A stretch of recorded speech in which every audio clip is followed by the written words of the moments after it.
hace rato mis compañeros de una manera interesante. Nos vamos a jugar, estaba así, ¿no? Estaba así, eso no puede pasar en cualquier. Yo ya sé quién va a pagar la nota cuando tú mandas eso. Va a ser el mismo comando del examen, o sea, haciendo el examen. Por eso es importante tomar las normas que estamos aprendiendo, los protocolos que estamos aprendiendo y las guías que estamos aprendiendo para tomar una adecuada decisión. En la inserción forma de la norma, ¿no? Blando, abrocho, globoso, semigloboso, todo lo que tenga que notar. Esto ya no se anota, pero ombligo, maniobras del cuerpo y hernias, elevaciones,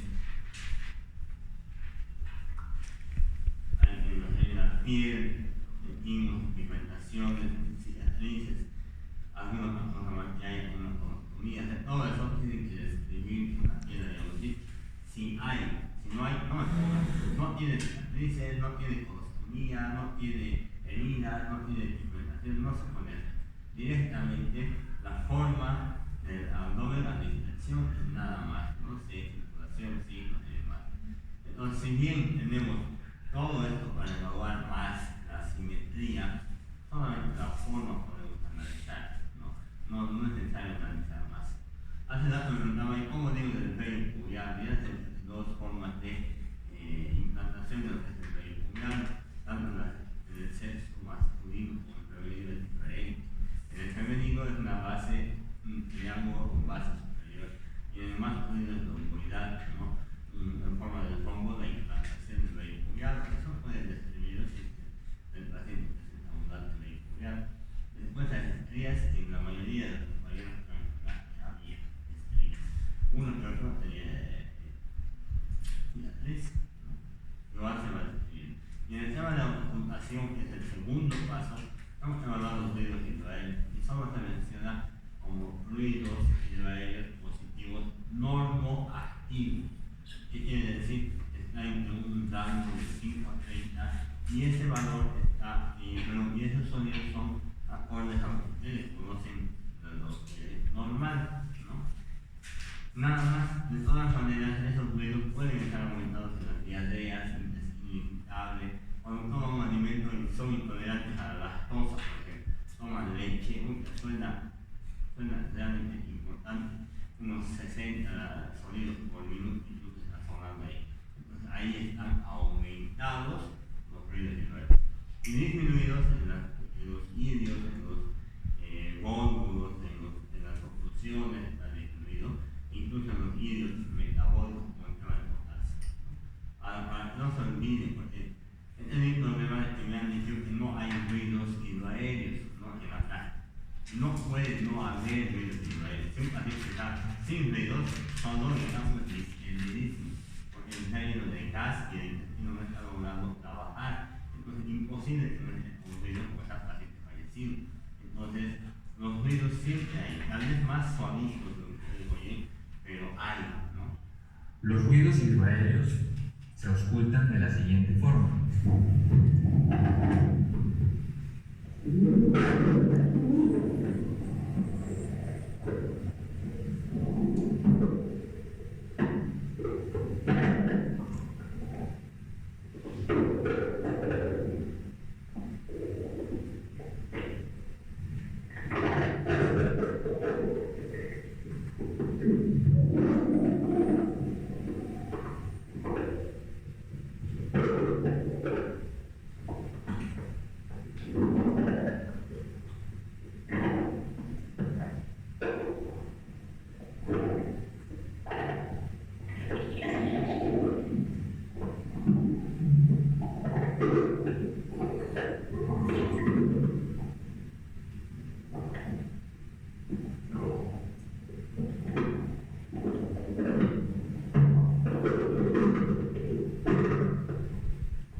sí hay presentes en todos los pacientes. Y hace rato incluso me dijeron, sin ruido que va a él, ¿no? Un paciente, uno de sus compañeros.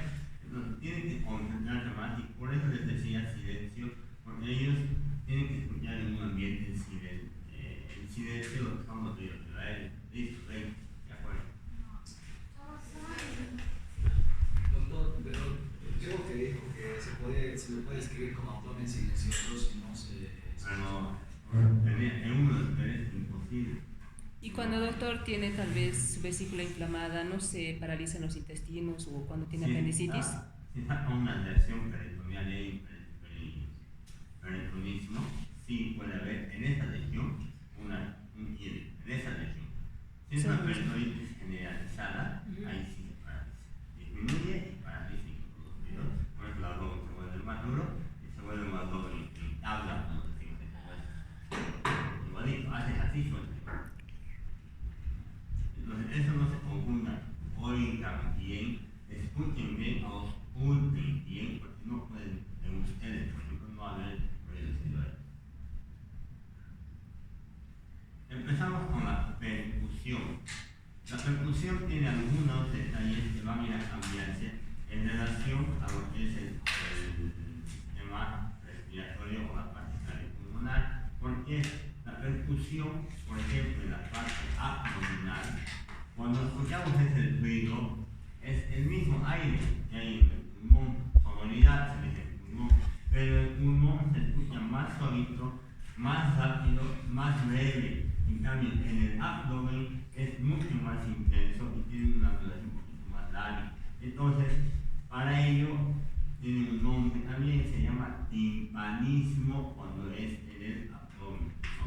Cuando es abdominal. Entonces, hay aire, es timpanismo. Al aire que encuentran en las percusiones, timpanismo. Sin embargo, en el abdomen sí van a encontrar ustedes una matidez. De todas maneras, la forma, la técnica y cómo nos enseña el libro a hacerla es primero sin rebote. En el pulmón es así, ¿no? Pero en el abdomen es ahí. Sí. No levantas así la mano. Directamente sí. ¿No? Primero es, en el tórax eran 2 a 3 golpes. En el abdomen te dice que solo tiene que ser 1, ¿no? 1.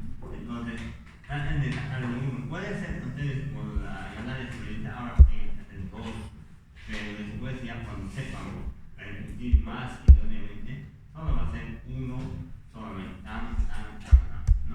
Entonces, eso es lo que tienen que hacer, que la técnica en la percusión del abdomen en relación a la percusión torácica.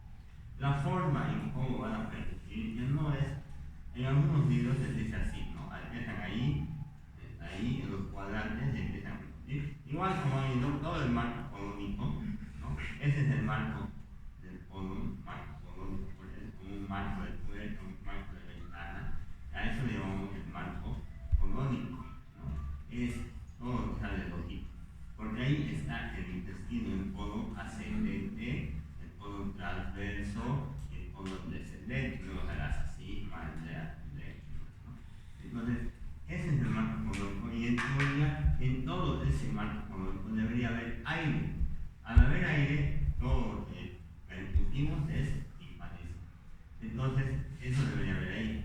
Ahora, en el intestino delgado suele haber algo de submatidez o matidez, pero también puede haber algo de aire y ser timpanismo. Donde sí hay matidez es en este lado por la presencia del hígado, ¿no? Entonces, ¿cómo yo voy a mencionar esa percusión del abdomen?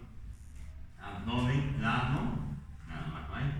Ruidos celulares positivos normoactivos, a la percusión, timpanismo en el marco colónico y matidez en el área hepática, o submatidez en el área hepática. Ahí tendría que ser lo normal, pero hace rato un compañero encontraron matidez en los cuadrantes medios y en los cuadrantes inferiores del abdomen. Entonces ya estaban confundidos, parece ahí.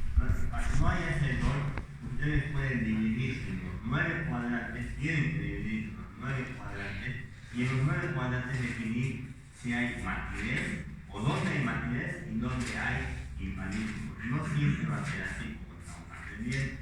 La forma en cómo van a percutir igual, generalmente va así como en la opción, empiezan en el epigastrio y luego percuten hacia abajo, van percutiendo hacia abajo, van percutiendo hacia abajo, hasta llegar a lo que es hipogastrio. Luego van en forma radiada, ¿no? Es decir, ahí empiezan otra vuelta, ahí, empiezan ahí, hasta llegar a la fosa derecha, ¿no? Y luego van por este lado, para llegar hasta esa zona. Y luego van, otra vez empiezan desde epigastrio hasta el esquina derecha. Todo esto y después de este lado también. Entonces, esa es la forma que los libros nos enseñan a percutir a los pacientes, ¿ya? De todas maneras, igual como lo voy a describir, no lo voy a poner en esta área radiada, se percute matidez, no. Ya les he dicho que tienen que dividir los 9 cuadrantes por más que haya eso. ¿Por qué nos enseñan de esa forma a percutir? Porque puede haber lo que es ejemplo, y así, globo dice el 2. Es globo, cuando hablo de globo, puede ser un globo vesical. ¿Qué quiere decir? Que el paciente no está orinando y la orina se va acumulando, así como de embarazada, empieza a acumularse ahí, obviamente no tan grande, pero ahí se empieza a acumular. El paciente va a tener dolor abdominal a ese sobre el hipogar, sobre todo, va a tener dificultad para la micción, no va a poder orinar por más que quiera, ¿no? Y por ende va a tener una oligonuria, pero va a ser, no puede salir, puede ser al ser varón que la próstata esté limitando la salida de orina. Entonces, al momento de percutir, ahí va a ser timpanismo, timpanismo, timpanismo, timpanismo y matidez. Entonces, esta es una forma para detectar ciertos cambios en ese sentido, ¿no? Por eso nos dan en esta forma de la percusión, lo que es en forma radial, porque nos ayuda a detectar ciertos aspectos de eso. La citis, por ejemplo, la acumulación de líquido en cavidad peritoneal, igual me sirve para delimitar dónde hay citis, porque en el momento en que yo percuta y cierta matidez en una zona y el paciente con abdomen aumentado de tamaño en esa zona, tengo que pensar en que es una ascitis, ¿no? De todas maneras, no se olviden que ahí tienen que empezar y llevar en forma radiada yendo hacia abajo, ¿no? Hace rato les he enseñado esto y han empezado a percutir, otra vez han empezado ahí, se han ido ahí, no sé dónde han empezado ahí, otra vuelta ahí, o sea, no lo hagan desordenado. Por algo estamos aprendiendo a realizar lo que es una percusión, no es para que luego cada uno, de acuerdo a su parecer, quiera percutir de la forma como le vea más conveniente. En el caso de distensión abdominal o medio acúmulo de gases, ese timpanismo está aumentado. Entonces, esos tambor, como tambor mucho más grande, los que van a escuchar ustedes a la percusión, entonces es un timpanismo aumentado. Normalmente es timpanismo. En el caso de sólidos o líquidos, se percute matidez. Por ejemplo, ahí tenemos ascitis, tumulaciones, visceromegalias, o sea, crecimiento del hígado, crecimiento del vaso, crecimiento de páncreas, o sea, todo eso puede ser visceromegalia. A eso se llama vísceras, megalia, crecimiento gigante, ¿no? Entonces, eso lo podemos percutir nosotros y darnos cuenta. Pero si no hay nada, como lo mencionamos yo, si no hay nada, menciona a la percusión, timpanismo en el marco colónico y matidez en el área hepática. Listo, ahí acabó todo, ¿no? Si no hay nada. Ahora también pueden decir timpanismo en colon transverso o timpanismo en región de epigastrio e hipocondrios y matidez en el resto de cuadrantes como mesogastrio, hipogastrio, flancos y cosas similares. Entonces, también puede decir de esa manera, ¿no? Entonces, traten de guiarse de acuerdo a lo que encuentren. A veces decimos una cosa y no es así, como percuten en el paciente y acá no debe ser, ¿no? Entonces, tienen que ir de esa manera, ¿ya? Entonces, a la inyección ya tenemos a la percusión, timpanismo en marco colónico y matidez en área hepática, y de la forma radiada en cómo ustedes tienen que percutir. Empiezan en epigastrio y van bajando en línea recta y llegan a hipogastrio. Luego van por la siguiente línea hasta llegar a la parte inferior. luego con la siguiente línea así, ¿no? Esa es la forma en cómo ustedes van a bajar percutiendo de esta manera, ¿no? Aunque fíjense que aquí hay una pequeña incongruencia, porque no vamos a ir a lo que es el hígado, pero entonces ustedes palparán, percutirán lo que es el hígado de esta manera. Cuando crece el vaso, desde ahí, el órgano, puede crecer y ser así de tamaño, ahí sí lo van a percutir en esta zona con maquinez, ¿no? Y van a palpar incluso porque aquí está el borde costal y el vaso ya está pasando ese borde. Incluso se palpa, ¿no? Entonces esos detalles. En el caso de una ascitis, por ejemplo, si tiene líquido ascítico en el abdomen, ¿no? Y eso veíamos en la mañana, ¿no? Podemos manejar semiología. ¿Por qué semiología? ¿Qué tal si la ascitis está ubicada entre estas zonas de meso, hipogas y demás? Ahí hay ascitis, ¿no? Y tal vez un poquito más ahí ya, ascitis, hay acumulación de líquido peritoneal.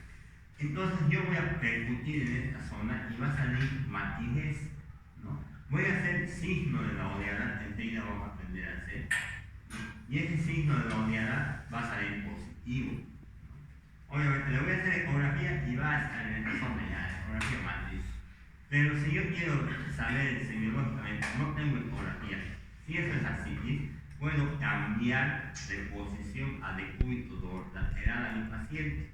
Y el líquido que estaba en esta zona, ¿qué va a pasar? Va a descender a esta zona. Porque el líquido es agua, ¿no?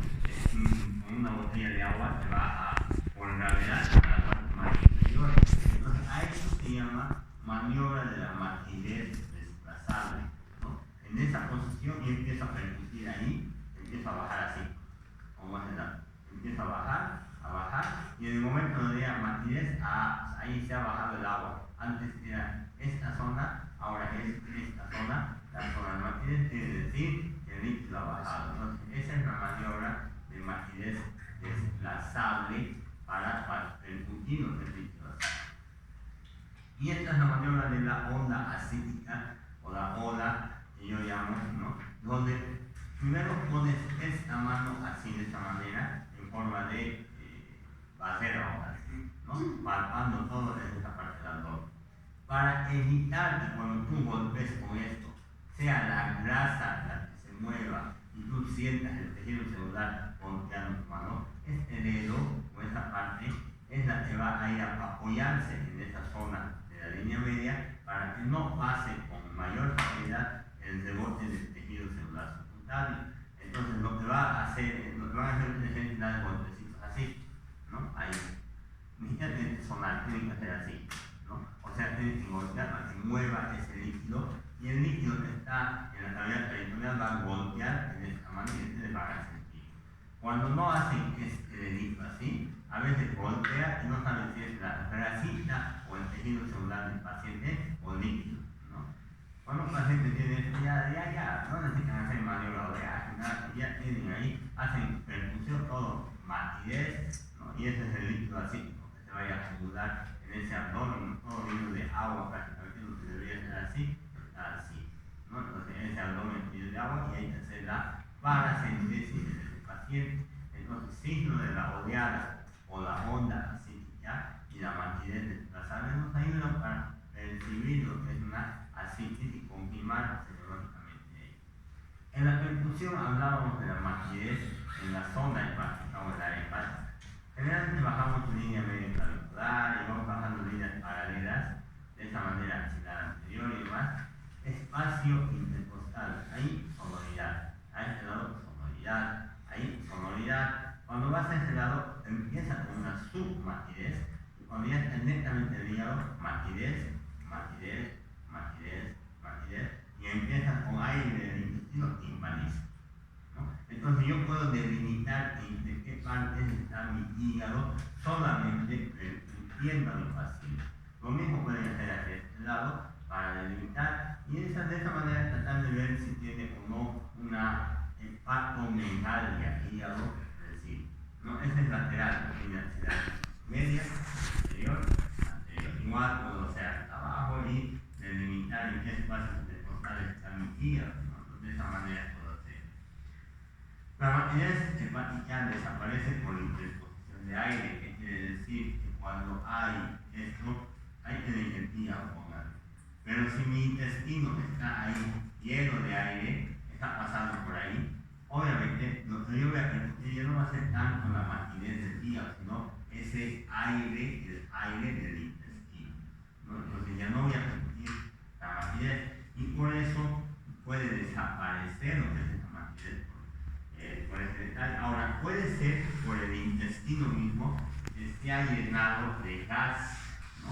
Y ese intestino ha llegado a interponerse delante, así como un eclipse de hígado, se ha puesto delante del hígado y eso genera lo que es el signo de chilaiditi, ¿no? En los cirujanos les gusta preguntar eso. ¿Cuál es el signo de chilaiditi? Y se ve netamente más en una radiografía de abdomen, ¿no? También cuando hay perforación de víscera hueca, o sea, se perfora lo que es el intestino con una úlcera, el intestino con un divertículo perforado y demás, o han operado al paciente y todo eso, puede ser que se llene esa cavidad peritoneal de aire, pero el aire por gravedad no se queda pues abajo, va a ir arriba. Aquí está el diafragma que no va a dejar pasar nada. Entonces toda esta zona puede llenarse de aire y al momento de permitir, ustedes van a sentir timpanismo, o sea, aire, ¿no? Entonces ahí también tiene que llamar la atención, pero cuando es por perforación de víscera hueca se llama signo de Hover también en la radiografía, ¿no? Entonces ese es el signo de Hover y ese es el signo de chilaiditi en este tipo de pacientes. En una palpación tanto superficial, vamos a la palpación ahora, ¿no? Hablamos ya de eso, hablamos de la palpación superficial y profunda. En la superficial lo primero que yo tengo que hacer es como una especie de escultor ir a palpar suavemente todo lo que es la cavidad abdominal. No estoy metiendo mi dedo, no estoy haciendo nada, estoy palpando suavemente. Primero, viendo o observando, palpando la sensibilidad de la piel abdominal, los 9 cuadrantes, ¿no? Voy a hacer un mata así o hacer como los 9 cuadrantes. Entonces palpo la sensibilidad, pero además de eso la temperatura de esa piel. Estoy palpando la temperatura, puede estar hipertérmico, pero al mismo tiempo me estoy ganando la confianza de mi paciente, porque si yo de cara vengo y hago así, como hace la tarifa así, y el alumno ya estaba ahí molestado, porque cualquier caso lo pueden volver a hacer, entonces ya pierde la confianza en tu médico. Entonces ya cuando quiere palpar lo pones duro, ¿no? Empiezas a endurecer el abdomen, la pared abdominal, y además la misma palpación. Por eso se llama una maniobra conocida como mano de escultor de Merlo, y esa es la palpación superficial. En la palpación superficial puedes hacer esfuerzos, ¿no? Y decir al paciente, levante los pies, levante la cabeza, y al momento de levantar los pies va a generar un aumento de presión en la cavidad peritoneal, y eso va a llegar a demostrar, si nosotros tenemos hernias, va a lograr que nosotros veamos esa hernia, incluso podamos palpar superficialmente. Entonces también podemos hacer ahí un diagnóstico de tumoraciones de la pared abdominal o tumoraciones que están adentro de la pared abdominal, ¿no? O incluso las hernias. Entonces, decirme de muchas maneras, y tenemos lo que es la exploración de la tensión abdominal. Ustedes van palpando de esta manera, haciendo un chapoteo así, ¿no? Y tiene que haber la misma tensión, no puede ser que esa área lo está palpando esté aumentado de presión y no tenga necesidad de botar más el dolor, no, es duro. Entonces quiere decir que hay un periodismo a ese nivel o hay algo que está pasando para que esté aumentando la presión o la tensión a ese nivel. Lo mismo pueden hacer, entonces todo eso pueden hacerlo en la palpación superficial. Y hay una palpación que es la profunda, en la cual tanto en la superficial como en la profunda puedo hacer una presión con los dedos, así como están viendo, ¿no? Primero hago una presión sobre el abdomen de esta manera y con esta mano estoy empezando a palpar. Esto es más digital, incluso no Y esa es la maniobra de cada voz de la palpación. Pero también puedo hacer lo mismo aquí, y empezar a palpar ya también con el talón, ¿no? Perdón, comprimir con el talón y empezar a palpar después con la mano, ¿no? Esa es la maniobra de Overstock, ¿no? Entonces, esas son formas de palpar, ¿no? El tema de ustedes ya pueden buscar la mejor forma de palpar para ver el tema de pared abdominal, y eso nos indican los libros en la palpación superficial. En algún libro está en la palpación profunda, ¿no? Entonces, en la palpación superficial, esa maniobra ya estamos hablando. Tenemos lo que es la maniobra ano-parieto-abdominal de Jódice San Martín. ¿En qué caso voy a usar esto? Muchas de las veces yo tengo pacientes que tienen problemas pulmonares, ¿no? Y ese problema pulmonar se puede reflejar a la cavidad peritoneal, a la cavidad abdominal, ¿no? Se refleja. Y a veces de esa ecografía no hay nada, tomografía no hay nada, pero le sigue doliendo el abdomen, pero también tiene problema pulmonar, neuresía, por ejemplo, ¿no? Entonces, esa manera generalmente casi ya no se la usa, pero es hacer un casco rectal, y al mismo tiempo que estás haciendo el casco rectal, haces la palpación de abdomen. Al hacer esto, cuando palpas el abdomen ya no le duele, y eso nos indica que el problema está en el pulmón. Pero si al hacer eso, el casco rectal, le sigue doliendo el abdomen, el problema está en el abdomen, ¿no? Entonces, por lo general, ya no estamos discutiendo hacer esto, pero es una maniobra que se realiza. Si ustedes no tienen infografía, radiografía y nada, pueden tratar de hacer eso para descartar que sea un problema pulmonar o sea un problema abdominal, ¿no? Entonces, todo eso también podemos analizar lo que es el tejido celular subcutáneo, y ya hemos visto esto. Signo de Urach, no es el ligamento umbilical que está endurecido prácticamente, y a veces se puede palpar ahí, ¿no? Debajo de los ombliguitos y demás, o centro del ombligo, que cuando operas siempre se ve el Urach. En la palpación profunda, voy a palpar lo que son vísceras sólidas o huecas. Bueno, voy a palpar. Al momento de hacer la palpación profunda, ya voy a empezar a ver si el abdomen es blando y si el abdomen es depresible, o sea, puedo meter el mano hasta adentro. Si es duro el abdomen o está con rigidez y una peritonitis, por ejemplo, no voy a poder palpar, no va a ser blando, ¿no? Entonces, en caso de peritonitis va a ser duro, ¿no? Más duro cada vez pasa el tiempo. Clásicamente un paciente me dice una vez como piedra prácticamente, ¿no?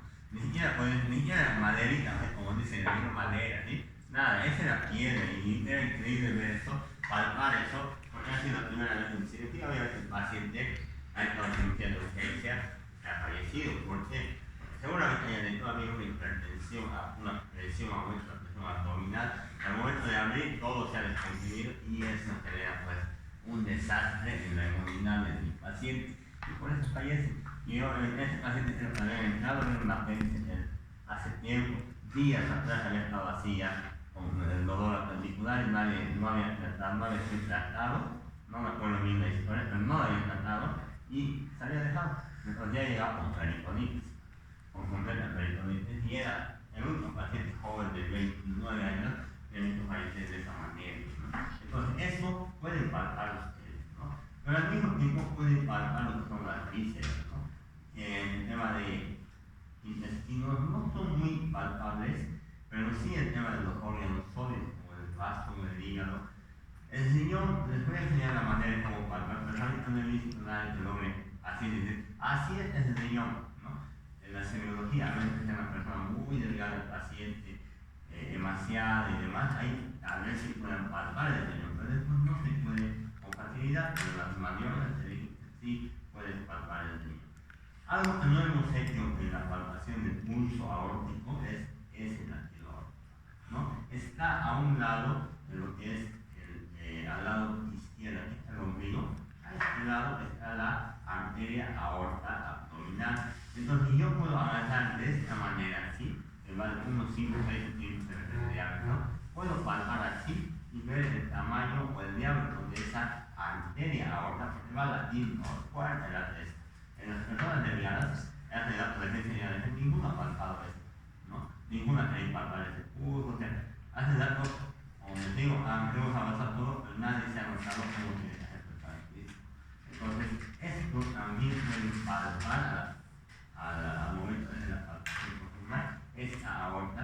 porque una aneurisma, por ejemplo, ahora va a ser así. Yo me iba a pasar un latido realmente importante en la abdominal y ustedes pueden sentir, es muy grande ese anterior, y pueden pensar ahí en un aneurisma. En una arteriosclerosis o la arteria se mueve muy dura, rígida, se siente igual esa dureza de la arteria, ¿no? Entonces, esto podemos hacer en la palpación profunda. Algo que también hay que hacer en la palpación profunda son los puntos dolorosos. Y esto necesitan aprender. Por más que yo les enseñé, son nombres y necesitan aprendérselo. Vamos a ir por este lado, líneas y puntos. Una línea que va desde el ombligo hasta la región maxilar, ¿no? Y hacemos un corte debajo del borde costal, o sea, y ahí, en ese nivel tenemos un punto que se llama el punto cístico. Eso duele cuando el paciente tiene una colecistitis. O sea, si ustedes sospechan de una vesícula aguda, de una colecistitis, le piden al paciente, ahora, hay maniobras para este pulso. Esa es buena enseñar, lo demás ustedes tienen que hacer. Le digo al paciente, meta aire, bote el aire, sale por el aire.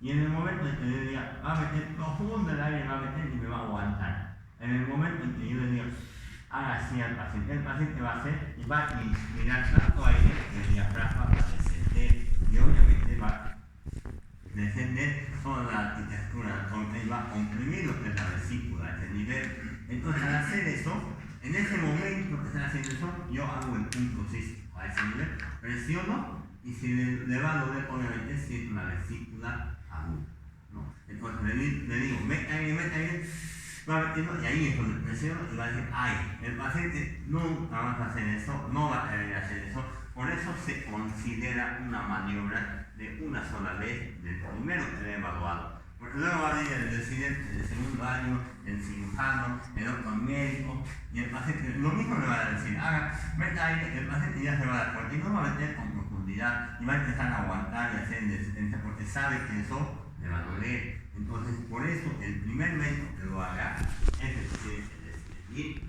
y así ha pensado el punto cístico ahí, ¿no? Entonces, por eso me sirven los puntos dolorosos. Con uno o dos dedos, ahí va todo. Es como un botón, ¿no? Aquí hay varios puntos dolorosos. Ejemplo aquí, ¿no? Tienen una línea que va desde la esquina ante lo superior hasta la región umbilical, al ombligo. Esa línea lo dividen en tres. La unión del tercio externo con el tercio medio es el punto de McMurray. La unión con el tercio interno y el tercio medio es el punto de Molson. A ese mismo nivel, pero en una línea que va de esquina a esquina, es el punto de Lanza. Ese es el espacio o triángulo apendicular. En el paciente con apendicitis, estos puntos dolorosos suelen ser positivos. O sea, yo presiono ahí y le duele, presiono ahí y le duele al paciente, ¿no? A eso me refiero con puntos dolorosos. O, por ejemplo, tienen el ombligo y tienen los músculos rectos ahí, y a nivel de la cara, del borde externo de ese músculo, al mismo nivel del ombligo, hay un punto doloroso. Yo presiono ahí, le duele, es un punto renoureteral o ureteral positivo. ¿En qué paciente se da esa infección urinaria? Entonces ya pueden ustedes, cuando tengan un paciente con disuria, con latiuria, presionan ahí punto doloroso positivo, al otro lado igual, punto doloroso positivo, puntos ureterales superiores positivos. Los inferiores están más abajo, pero los medios están más abajo, esto es inferior, y los inferiores son beneficios de la mujer, por eso está en la vagina, ¿no? Y eso no va a ser un punto doloroso para ver si tiene infección urinaria en el punto inferior, ¿no? Directamente en el punto superior y ve nada más, ¿no? Eso ustedes tienen que ir aprendiendo todos los puntos dolorosos que hay en su libro. Está en la red de internet, está en otros libros, hay su voz, los vayan sacando de los libros. Hasta ahí es solamente infección, palpación, percusión y expulsación.